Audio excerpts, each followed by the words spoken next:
This is something I've learned over time, but really wished I'd known since the beginning, and it's basically centered around relaxation and meditation.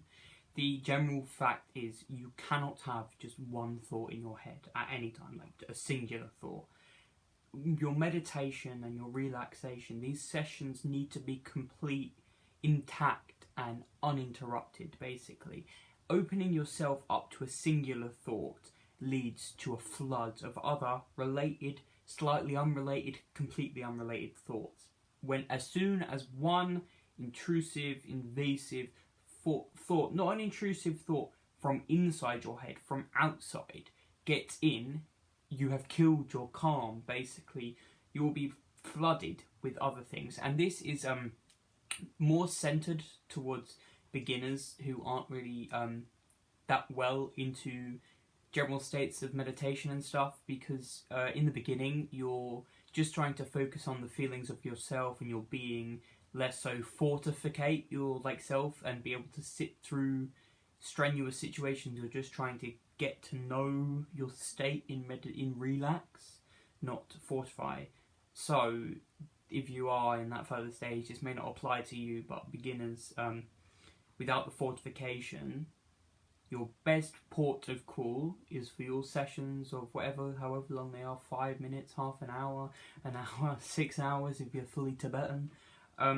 Your best port of call, your best thing to do is to completely take immediate precaution before you start that you will not have any form of interruption, because when you have some kind of interruption, you're done.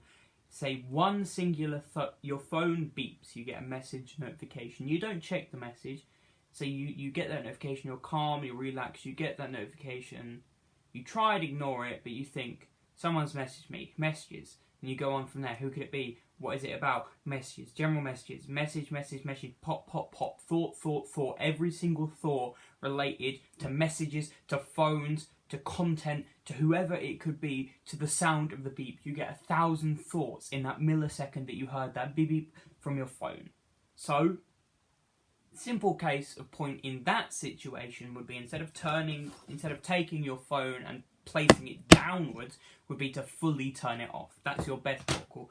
Completely turn it off. And other forms of distraction, you take equal precaution. You don't half and half it. You don't risk it. You try your best to completely eliminate the threat, because as soon as this disruption has happened, you are at the state you were at the beginning. You will have to start again if you intend to keep your calm, because any beep, any flash, any that or this, whatever. See, my phone has just beeped while I'm speaking and I've lost my train of thought. So now, yep, I've got a message, see? So, as I'm saying, it does do that. One singular beep you get in your head leads to a spiral, and it just destroys whatever train of meditation, of thought, of relax, of spiraling peace, of whatever you want to be. As soon as something else rears its head, that's gone. You lose your chance if you are not at that stage of progressive meditation where you can be fortified, where you can force yourself through it. And sometimes I'm good with that, sometimes I'm not. It's a really day-dependent thing with me. Like, some days I'm not bothered about who's messaging me,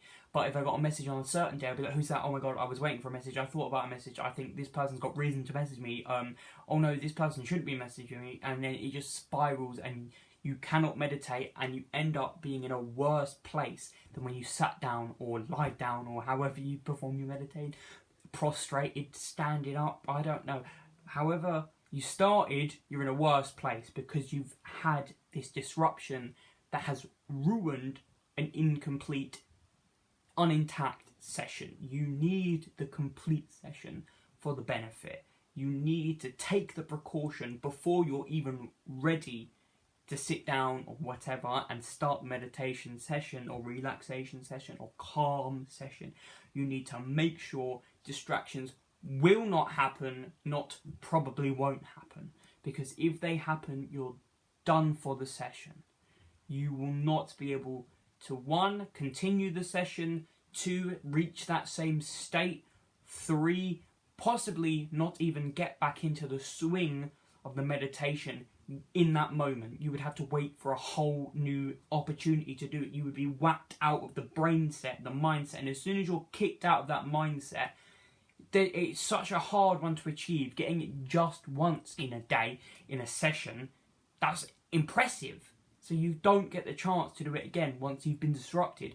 So you need to make sure you take the precautions, you put the things aside, you push it all away, you center yourself in your own surroundings of your own crafted peace. You need the quiet, the peace. It doesn't even need to be, in a sense, undisruptive. It needs to be, to you, undisruptive. And this is more towards slightly advanced points, but still relevant. If you can sit through it, yeah, it's fine being there. But if you can sit through it with some stress or strain upon yourself, then maybe if you want to push yourself through it, push yourself through it. But maybe take the precaution and turn it off or put it away or whatever before you start. You can get it out easily when you finish, and you don't need it when you're doing it. So what's the point of having it out? It's just going to kill your calm. That's just a tip I wish I'd known when I started, because my phone going off, my clock going off, whatever, it can kill an intense mood that you're so revering in seconds, literal milliseconds. You hear that beep and it's 1,000 thoughts in and out, mood gone. So just make sure you keep the distractions managed away if possible, and silence if you can, and just breathe and just calm.